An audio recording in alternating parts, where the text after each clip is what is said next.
हे दोस्तों, मेरा नाम है हिमांशु पाराशर और आप देख रहे हैं हिमांशु कोचिंग क्लासेस। आज का जो टॉपिक है ना, वो एक ऐसा टॉपिक है जो स्कूल में मतलब कॉमर्स जिसने लिया है, इकोनॉमिक्स में आता है, स्कूल में भी आता है, कॉलेज लेवल पे भी आता है, पर स्टूडेंट हमेशा इग्नोर करके चलता है इस टॉपिक को। क्यों? क्योंकि थोड़ा सा अजीब टाइप का है, समझ नहीं आता। तो मैंने आज तरीका निकाला है समझाने का। मैं आपको एकदम इतने आसान तरीके से बताऊंगा क्योंकि इसमें कुछ है नहीं, बहुत इजी है और हर पेपर में आता है, हर पेपर में देखने को मिलता है। सारी चीज़ें बताऊंगा। यदि इस वीडियो में बने रहोगे तो काफ़ी कुछ क्लियर हो जाएगा। हाँ, पहली बात पहले ही बता दूं कि ये वीडियो कौन कौन देख सकता है। 11th का स्टूडेंट देख सकता है यदि ये वाला टॉपिक है तो। 12th में रहता है ये टॉपिक। बीकॉम फर्स्ट ईयर में माइक्रो इकोनॉमिक्स चलती है, उसमें रहता है ये टॉपिक। आप एमकॉम के स्टूडेंट हैं, आप देख सकते हैं। आप एमए के स्टूडेंट हैं, आप देख सकते हैं। आप इंटरव्यू, यदि आप इकोनॉमिक्स के स्टूडेंट हैं और इंटरव्यू आपका है तो उसमें आपसे पूछा जा सकता है, तो भी आप ये देख सकते हैं, क्योंकि मैं पूरा कॉन्सेप्ट क्लियर करूंगा पॉजिटिव इकोनॉमिक्स का और नॉर्मेटिव इकोनॉमिक्स का। आप तैयार हैं? आप सब स्टार्ट कर दूं मैं? चलिए स्टार्ट करते हैं। थोड़ा सा जूम ले लेते हैं पहले। तो हमारा इंट्रोडक्शन हो गया। बाकी आप एक बार डिस्क्रिप्शन चेक कर लेना, उसमें कुछ आपको वीडियोस मिल जाएंगी यदि आप और पढ़ना चाहते हो मुझसे तो। ठीक है, पहला distinction between positive economics, normative economics, या फिर मैं कह लूँ डिफरेंस बिटवीन पॉजिटिव और नॉर्मेटिव इकोनॉमिक्स। यार, पॉजिटिव और नॉर्मेटिव समझाने से पहले, इनका डिफरेंस समझाने से पहले मैं इनके बारे में बता देता हूँ कि ये होते क्या हैं, है ना। देखो भाई, पॉजिटिव साइंस क्या है? पॉजिटिव साइंस बताता है प्रेजेंट की कंडीशन को। ठीक है ना। अभी आपको कुछ आता नहीं है ना, ऐसे ऐसे समझ के पढ़ना कि पॉजिटिव साइंस जो है वो बताता है प्रेजेंट की कंडीशन को, मतलब प्रेजेंट की कंडीशन की जो प्रॉब्लम्स है उनको सॉल्व करने का तरीका बताता है। कौन? Positive science. ऐसा समझ लो, व्हाट इज, है ना, क्या है। ये आपने कई बार देखा होगा, जब आप पॉजिटिव साइंस पढ़ते हो तो एक डार्क लाइन से लिखा रहता है ना, डार्क शेप में, व्हाट इज, क्या है ना। ठीक है, सिंपल से समझना। तो ये प्रॉब्लम को देख के क्या बोलता है, क्या है ना। मैं रिलेट करने की कोशिश करूंगा, आप सबको समझते जाना, बस सुनते रहो मुझे। तो पॉजिटिव साइंस क्या बताता है? प्रेजेंट कंडीशन को, प्रेजेंट कंडीशन की इश्यूज को, है ना, उनको सॉल्व करने की कोशिश करता है। व्हाट इज, क्या है, बस। कॉज एंड इफेक्ट, ठीक है ना। पॉजिटिव साइंस और किससे रिलेटेड होता है? कॉज और इफेक्ट से। क्या मतलब हुआ इसका? देखो बता देता हूं। ये ना रिलेटेड होता है कॉज और इफेक्ट से, मतलब ये देखता है कि कारण क्या है और उसका रिजल्ट क्या आ रहा है। मैं एग्जांपल देके समझा देता हूं।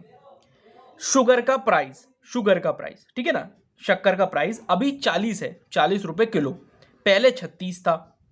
तो इफेक्ट मतलब रिजल्ट 40 हो गया, इसका रिजल्ट 40 हो गया, पर कारण क्या था भाई? कारण क्या था? 36 से 40 क्यों हो गया?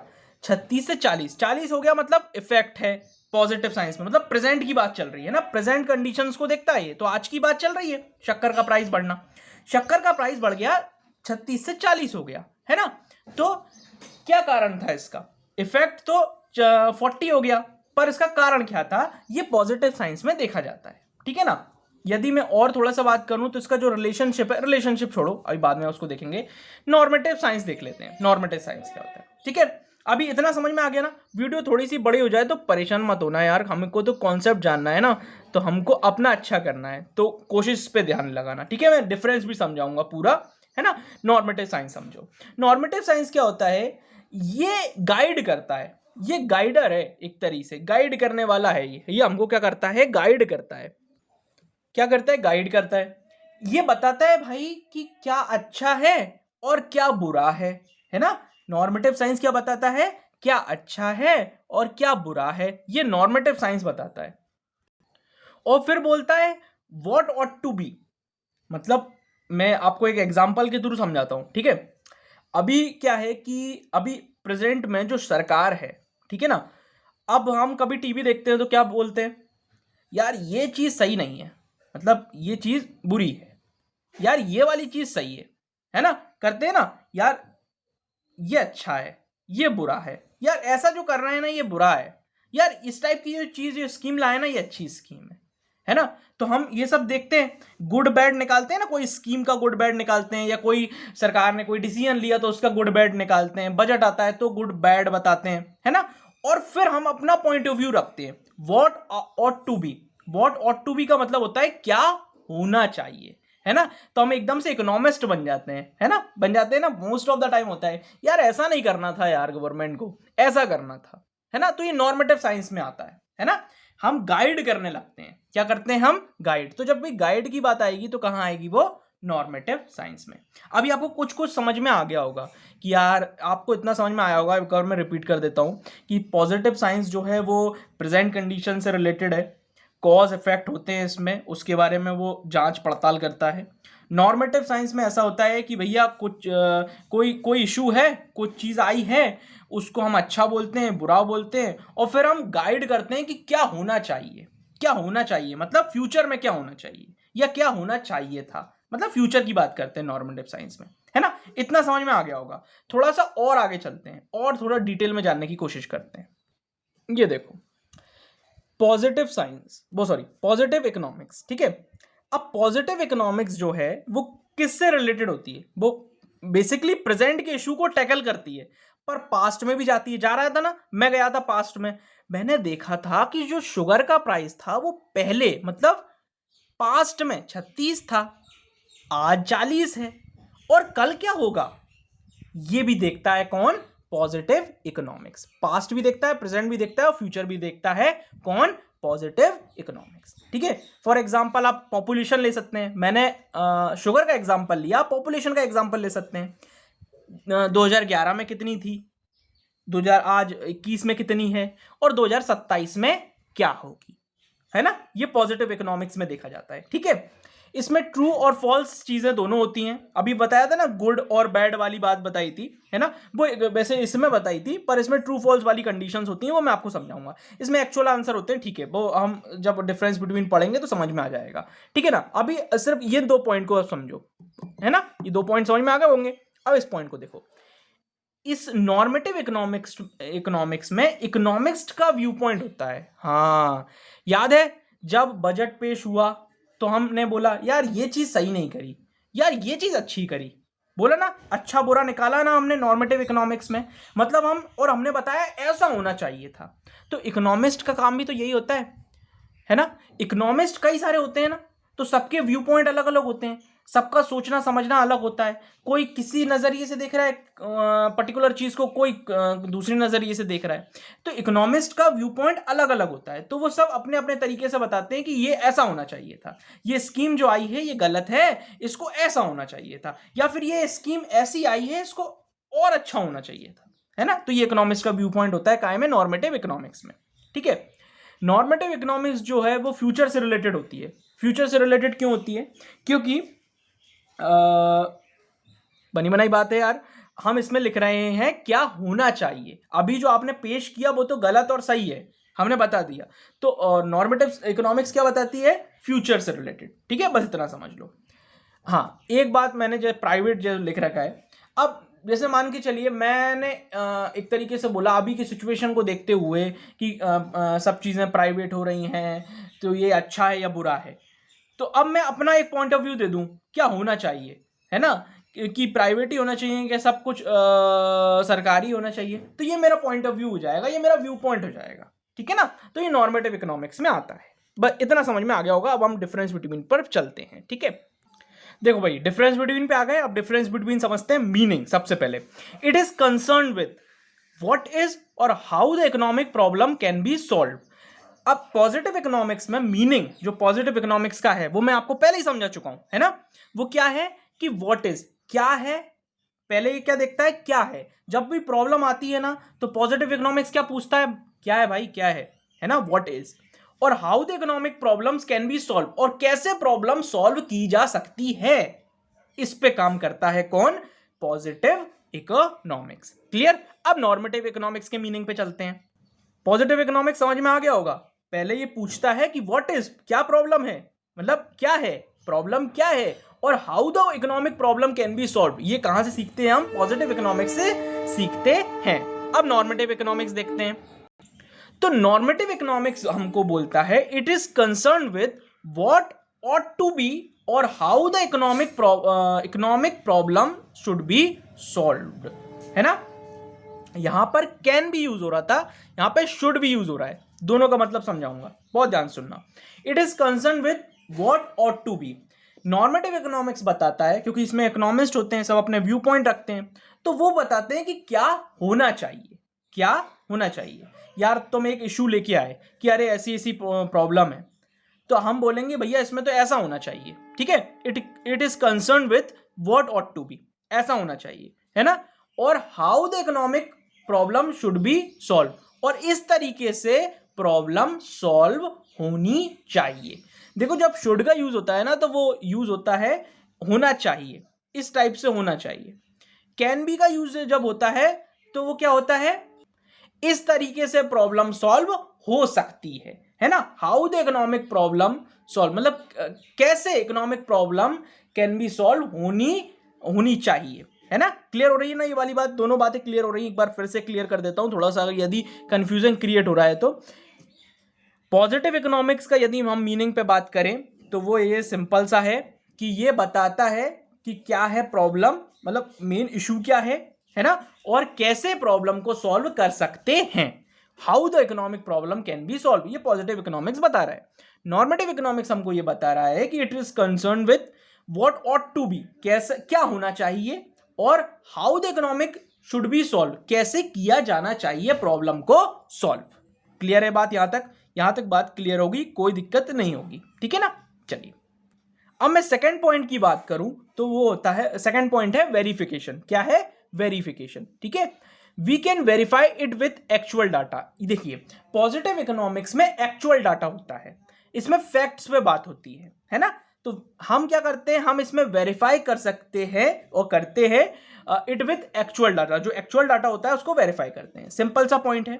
It is impossible to verify with actual data, इसमें इम्पॉसिबल होता है वेरीफाई करना एक्चुअल डाटा को। सिंपल पॉइंट है, इसको ज्यादा टाइम नहीं लेंगे इसमें, ठीक है। ठीक है ना, क्लियर हो गया होगा कि वेरिफिकेशन में हमने क्या देखा कि we can verify it with actual data. Positive economics में एक्चुअल डाटा को वेरीफाई करते हैं, पर एक्चुअल डाटा को वेरीफाई इम्पॉसिबल है। कहां पर, नॉर्मेटिव इकोनॉमिक्स में इम्पॉसिबल है एक्चुअल डाटा को वेरीफाई करना, ठीक है। एम के बारे में देख लेते हैं। It aims at making real description of an economic activity. ये एक रियल डिस्क्रिप्शन दे रहा है इकोनॉमिक एक्टिविटी का, है ना। इसका मेन जो एम होता है वो क्या होता है पॉजिटिव इकोनॉमिक्स का, कि भैया प्रेजेंट में क्या इकोनॉमिक एक्टिविटी चल रही है, क्या इकोनॉमिक कंडीशन चल रही है। इसका मेन एम होता है रियल उसकी पोजीशन बताना, उसके बारे में डिटेल में रियल में बताना, ठीक है ना। ये पॉजिटिव इकोनॉमिक्स का क्या काम होता है। और नॉर्मेटिव इकोनॉमिक्स का क्या काम होता है, क्या एम होता है, तो उसका एम होता है it aims at determining the ideals. तो ये क्या बताता है, ये बताता है कि भैया और क्या अच्छा हो सकता है, मतलब क्या एकदम परफेक्ट चीज क्या हो सकती है, तो ये बताता है। इट्स एम, मतलब इनका एम होता है कि डिटरमाइन करके यार ऐसा भी होना चाहिए था, ऐसा भी हो सकता है। तो ये इकोनॉमिक्स, देखो यार कोई भी चीज, एक बात बताऊं, यदि मान के चलो मैंने कोई चीज नहीं बनाई, आप लोगों ने बनाई, तो आप लोगों ने बनाई, अब मैं उसको देखूंगा तो मैं यही बोलूंगा ना कि इसमें और भी कुछ अच्छा हो सकता था, क्योंकि सबका व्यू पॉइंट होता है। अब मान के चलो मैंने कोई चीज बनाई, आप लोगों को लग रहा है यार ये थोड़ी सी इसमें कमी है, ये और अच्छी हो सकती थी, है ना। तो ये नॉर्मेटिव इकोनॉमिक्स में होता है। ये वाली जो सोच होती है वो कहां होती है, नॉर्मेटिव इकोनॉमिक्स में। इट एम्स, मतलब इनका मेन उद्देश्य होता है कि एट डिटरमाइनिंग द आइडियल्स, है ना, कि और अच्छा करें, बेटर करके, इनका डिटरमाइन करके उस चीज को और बेटर करें, ठीक है। तो यहां तक पॉइंट क्लियर हो गया होगा, है ना। तो it aims at determining the ideals, है ना। तो उसने क्या है कि उसकी जांच पड़ताल करके, है ना, डिस्कवर करके, उसके फैक्ट के बारे में जान के वो ये बता रहा है कि भैया और क्या अच्छा हो सकता है। It aims at determining the ideals, ठीक है। अब सजेस्टिवनेस पे चलते हैं। सजेस्टिवनेस क्या होता है, ठीक है। सजेस्टिव का सिंपल सा मतलब ये होता है कि आपको कोई एक तरीके से क्या कर रहा है, सजेस्ट कर रहा है, यार भाई ऐसा ऐसा कर लो, एक तरीके से एडवाइस दे रहा है ना। तो पढ़ते हैं, समझते हैं। It is always based on fact, ये मैंने आपको पहले ही क्लियर कर दिया था कि जो पॉजिटिव इकोनॉमिक्स होती है वो काय पे बेस्ड होती है, फैक्ट पर बेस्ड होती है। And so it can not be suggestive, तो ये सजेस्टिव नहीं होती, है ना। सजेस्टिव ये नहीं होती, ये क्या होती है, ये फैक्ट पर बेस्ड होती है ना। एक तरीके से क्या आप कुछ सोच रहे हैं, है ना, ठीक है। So it can not be suggestive, ये सजेस्टिव नहीं होती, ठीक है। अब हम आगे बढ़ते हैं। इट इज, अब नॉर्मेटिव इकोनॉमिक्स देखते हैं, ठीक है ना। तो ये तो हमने पढ़ लिया कि भैया it is always based on fact and so it can not be suggestive, ये सजेस्टिव नहीं होती, है ना। अब इसको देख लेते हैं हम। It is based on opinion. अब ये किस पे बेस्ड होती है, ओपिनियन पे बेस्ड होती है ना, क्योंकि इसमें क्या होता है, इकोनॉमिस्ट होते हैं, इकोनॉमिस्ट ओपिनियन देता है और ऑफ एन इंडिविजुअल, जो इंडिविजुअल दे रहे हैं, ठीक है ना। और फिर क्या होता है, and so it is suggestive in nature. अब यार इसमें एडवाइस मिलती है, सिंपल सी बात है, यदि आसान पॉइंट समझें तो इसमें advice, it can not be suggestive, advice नहीं है, कोई एडवाइस की जगह ही नहीं है, क्योंकि फैक्ट्स पे, फिगर्स पे काम कर रहा है ये कौन, पॉजिटिव इकोनॉमिक्स। और नॉर्मेटिव इकोनॉमिक्स किस पे काम कर रहा है भैया, इकोनॉमिस्ट ने कोई ओपिनियन दिया, कोई इंडिविजुअल ने ओपिनियन दिया, उस पे काम कर रहा है। So it is suggestive in nature. तो ये इसका नेचर कैसा होता है, इसकी जो प्रकृति है, इसका जो नेचर है किस टाइप का रहता है, स्वभाव कहते हैं ना, है ना, तो वो किस टाइप का रहता है, सजेस्टिव, है ना। इसमें एडवाइस मिलती है ना, नॉर्मेटिव इकोनॉमिक्स में। क्लियर है ना, यहां तक क्लियर हो गया होगा। नेक्स्ट पॉइंट पे चलते हैं। मैंने एक एक पॉइंट को बहुत शांति से समझाने की कोशिश की है। यदि आपने इस वीडियो को यहां तक देख रहे हैं और पूरा तक देखते हैं तो डेफिनेटली आपको आ जाएगा, और फिर आपको बार बार देखने की, कॉपी देखने की, समझने की जरूरत नहीं पड़ेगी, डेफिनेटली नहीं पड़ेगी, ठीक है ना। और मैं ऐसा मान रहा हूं कि आप यहां तक देख रहे हैं और वीडियो को लाइक नहीं किया तो लाइक जरूर करना, ओके। चलिए, वैल्यू जजमेंट। आपने देखा है, कोर्ट में देखा है, कोर्ट गए हो कभी, कोर्ट, वहां पे जजमेंट सुनाता है, तुमको ऐसा ऐसा होगा, तुमको ना फाइन देना पड़ेगा, तुमने ऐसे ऐसे गलत काम किया था इसलिए, ठीक है ना। तो आपने पिक्चरों में भी देखा होगा, कोर्ट नहीं गए होगे तो पिक्चर में तो देखा ही होगा, जज जो है वो डिसीजन सुनाता है ना। तो it does not give any value judgement, इसमें कोई डिसीजन नहीं सुनाया जाता, ये तो न्यूट्रल रहता है बिटवीन एंड्स, है ना, ये तो न्यूट्रल रहता है, बीच में रहता है, ठीक है। It does give value judgements, यहां पर जजमेंट्स दिए जाते हैं, ठीक है ना, यहां पे डिसीजन सुना दिया जाता है, किसके द्वारा, इकोनॉमिस्ट के द्वारा। यहां पे इकोनॉमिस्ट नहीं होते, इधर इकोनॉमिस्ट होते हैं। ये है नॉर्मेटिव इकोनॉमिक्स, ये है पॉजिटिव इकोनॉमिक्स, ठीक है ना। ये वाला पॉइंट समझ में आ गया। It does not give any value judgement, यहां पे कोई जजमेंट नहीं होता, है ना, कोई नहीं दिए जाते, पर यहां पर it does give value judgements, ठीक है। ये 5 पॉइंट्स आपके कंप्लीट हो गए। अब लास्ट पॉइंट है हमारा एग्जाम्पल, इसको अच्छे से समझेंगे हम। अब देखो भैया, एग्जाम्पल देखो, price level in India economy is constantly rising, मतलब प्राइस लेवल जो है वो बढ़ता जा रहा है, बढ़ता जा रहा है, बढ़ता जा रहा है। अब प्राइस लेवल क्या होता है भाई, ये दिमाग में आ रहा होगा कि यार ये प्राइस लेवल भी तो कोई एक चीज होती होगी, है ना, ये क्या होती है। तो देखो, प्राइस लेवल के अंदर कई सारी चीजें रहती हैं, है ना, ये एक तरीके से एवरेज करेंट प्राइस रहती है, ठीक है। अब मैं बता दूं जैसे आपको आसान भाषा में कि प्राइस लेवल क्या होता है। जैसे किसी प्रोडक्ट की प्राइस, मतलब शुगर ले लेते हैं, शुगर का एग्जांपल लेते हुए आ रहे हैं तो शुगर का एग्जांपल ले लेते हैं। शुगर की कॉस्ट, मतलब कितने में बनी होगी वो, ठीक है ना, फिर उसकी सर्विसेज, है ना, और फिर उसकी कई सारी चीजें उसमें आ जाती है पॉइंट। तो एक आसान भाषा में समझो कि price level in Indian economy is constantly rising. देखो, पहले जो शुगर की प्राइस थी वो 36 रुपए थी, फिर वो 37 भी हुई कई जगह, फिर वो 38, 39 भी हुई, अब वो 40 हो गई, और वो कॉन्स्टेंटली राइज होती जा रही है, ठीक है ना। हमने एकदम शुरू का याद रखो, जब वीडियो स्टार्ट की थी हमने पढ़ा था कि पॉजिटिव साइंस क्या बताता है हमको, कॉज और इफेक्ट, कारण और फिर रिजल्ट। इफेक्ट का मतलब रिजल्ट होता है, जो परिणाम जो बाद में मिलता है हमको, है ना। तो यही बताता है ना। तो प्राइस लेवल इंडियन इकोनॉमी का क्या हो रहा है, राइज हो रहा है ना। ये एग्जांपल में बता रहा है, वो प्रेजेंट कंडीशन जो अभी की बता रहा है, ठीक है ना। अब और सेकंड पॉइंट क्या है, सेकंड एग्जांपल क्या है, there is a wide inequality. Inequality मतलब कोई चीज इक्वल नहीं है, क्या नहीं है, इनकम नहीं है इक्वल इंडिया में। There is a wide inequality of income in India, जो इनकम है उसमें क्या है, इनइक्वालिटी है। समझ में आ गया होगा, बहुत ही सिंपल सा पॉइंट था। अब एग्जांपल में नॉर्मेटिव इकोनॉमिक्स में देखते हैं, इंडिया मस्ट टेक स्टेप्स, लेना ही चाहिए। मस्ट जब भी यूज होता है ना तो इसमें थोड़ा सा प्रेशर दिया जाता है कि वैसे शुड का जब यूज होता है तो चाहिए, लेना चाहिए, मतलब कुछ चीज, कोई डिसीजन लेना चाहिए, है ना, शुड का वहां यूज होता है, ये इंग्लिश का टर्म है। मॉडल्स हैं, must, India must take step, लेना ही चाहिए to curb the rising price level. अब क्या मतलब हुआ इसका, curb the rising price level, मतलब ये जो प्राइस बढ़ रही है ना, इसको रोकने की कोशिश करना चाहिए, कर्व कर देना चाहिए। जैसे मान के चलो 36 से 40 हो गई, क्या 36 से 40 क्या हो गई, शुगर की रेट हो गई।